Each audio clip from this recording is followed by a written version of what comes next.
Dans cette vidéo, je vais faire la présentation complète du trépied que j'ai avec moi, donc le TM2515 T1 de la marque KF Concept. C'est parti.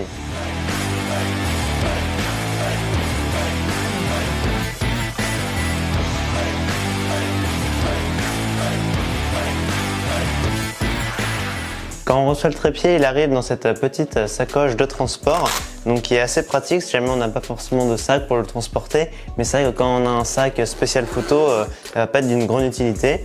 Et puis donc à l'intérieur, on va tomber donc sur les trépieds et également une petite pochette avec un guide de démarrage rapide et quelques explications sur différents modes du trépied.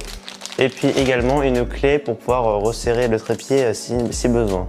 Premier point positif, c'est sa taille, puisqu'en fait il mesure 40 cm replié et 10 cm de diamètre. Donc il est vraiment pratique à transporter, par exemple si on va un voyage. Au niveau du poids, il pèse 1,7 kg et il est quasiment fabriqué entièrement en aluminium, à part certaines pièces qui sont en caoutchouc ou peut-être en plastique à certains endroits. Donc si on regarde de plus près, donc pour le déplier, il faut donc venir basculer les pieds comme ceci.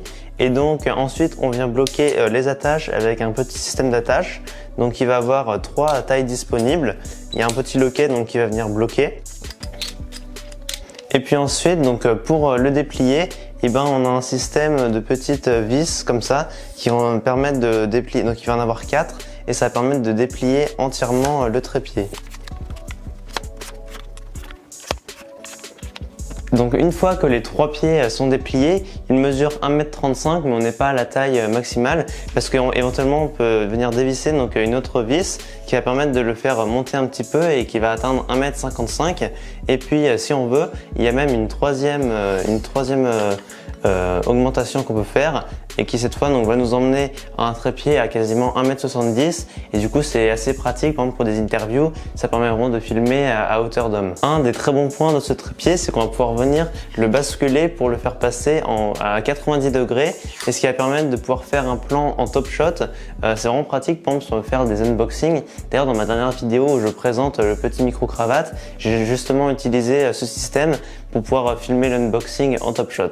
En fait, pour faire ça, c'est très simple à mettre en place. Il suffit donc quand le trépied est plié de venir tirer en dévissant la vis du haut et de venir la monter jusqu'en haut jusqu'à ce qu'on sente que ça bloque.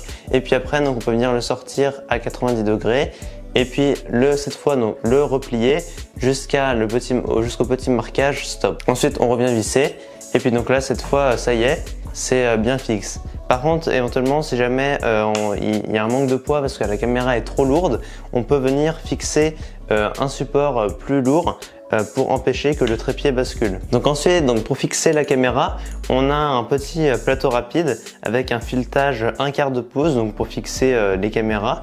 Et en dessous, on va avoir une sorte de petite aide pour visser la caméra. Si on regarde sur la rotule, la première vis qu'on va avoir, ça va être celle qui va permettre de fixer le plateau rapide.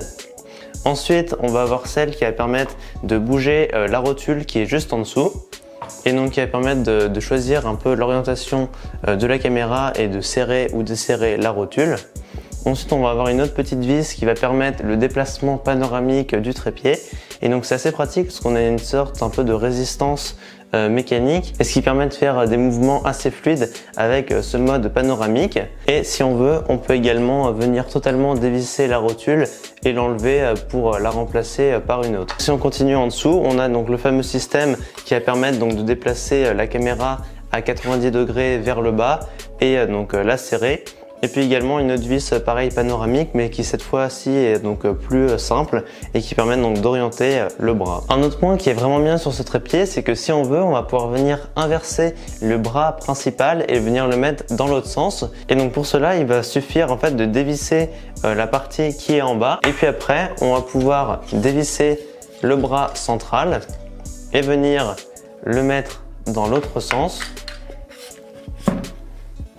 Ensuite, resserrer donc la vis et réinsérer donc l'attache qui était en bas. Et donc ça aussi, ça va être assez pratique parce que du coup, on va pouvoir avoir la même utilité que quand il est au-dessus.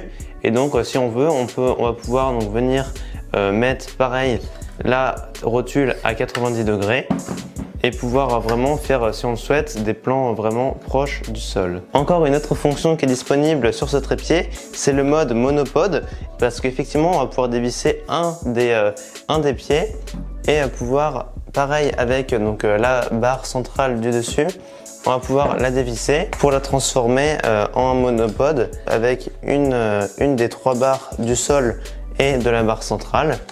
Et à la fin, du coup, pareil, on va pouvoir atteindre quasiment, enfin même plus d'1,70 m de hauteur. Du coup, il y a également une sorte de petite poignée en mousse pour qu'il y ait une tenue qui soit assez agréable. Donc si je devais donner des points positifs et des points négatifs sur ce trépied, donc premièrement, je dirais qu'il est vraiment très polyvalent. C'est vrai que depuis que je l'ai, il n'y a aucun moment où je me suis dit, ah bah tiens zut, ça je peux pas le faire parce que le trépied le permet pas. Vraiment, on est libre de faire assez ce qu'on veut avec. Un autre point aussi, c'est la résistance, qu'il est, malgré son poids, il est quand même très résistant. Et donc ça, c'est appréciable, on n'a pas peur de le manier et de l'abîmer.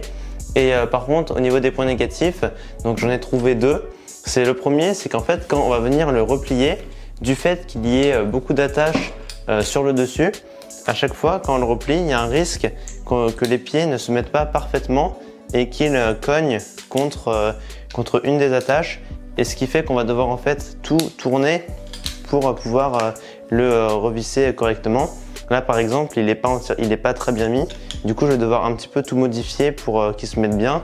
Et donc ça, c'est un petit peu dommage, parce que ça prend un petit peu de temps. Et deuxième point négatif, c'est qu'en fait sur le dessus, on a un petit niveau pour voir si la caméra est plate. Et malheureusement, il se situe pile là où la caméra est posée. Et du coup, ça fait qu'on peut pas forcément très bien le voir quand la caméra est posée sur le trépied. Donc voilà, je pense que je vous ai à peu près tout dit sur ce qu'il faut savoir pour ce trépied. Si jamais vous avez plus de questions, n'hésitez pas à me les poser dans les commentaires. Et pareil, si vous voulez un peu me suivre, vous pouvez aller me suivre sur Instagram. Et sinon, du coup, je vous dis à bientôt pour de prochaines vidéos. Salut!